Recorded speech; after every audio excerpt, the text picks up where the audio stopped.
working on the Audi again, and we're doing a rear differential bushings and inserts.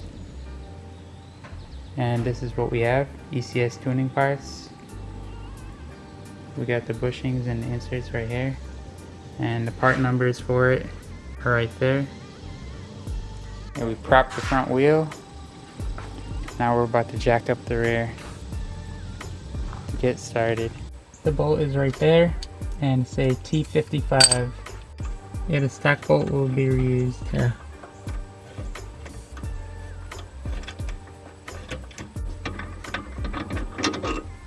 There it is. So we're gonna raise the rear diff, slip the top insert in, and then catch the bottom one in after.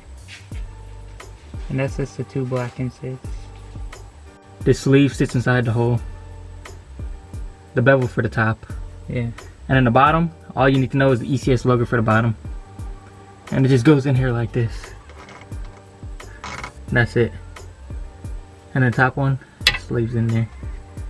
Let me see if I can do it by myself. If not, I'm gonna have you put it in. Alright, I feel it. Yep, it went in. Yep. So that's it, it slips in there. It sits right on there. Yeah. And then you just catch the bolt back. Probably see it right there. Yeah. It only goes out one way. And the bottom one's already pushed in there. We'll put some blue Loctite on the bolt first. And then put it back in. Yep.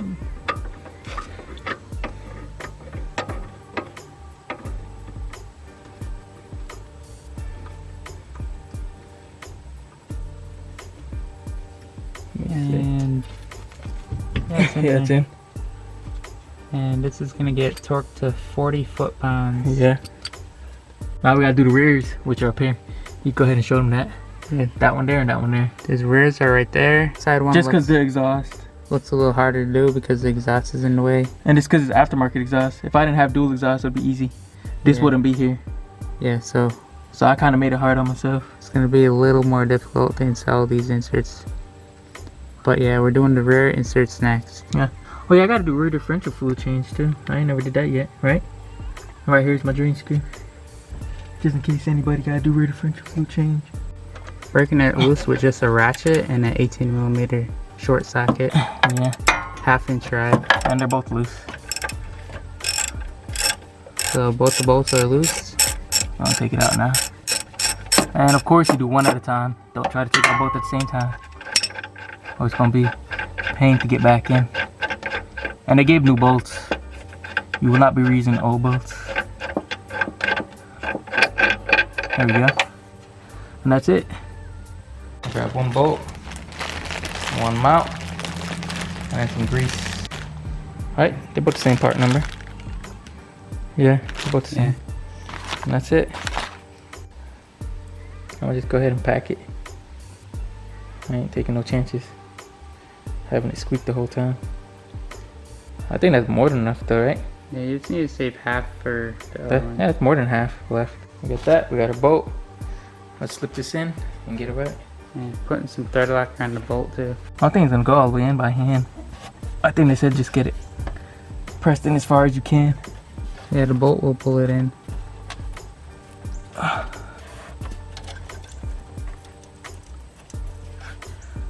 That's as far as I can go.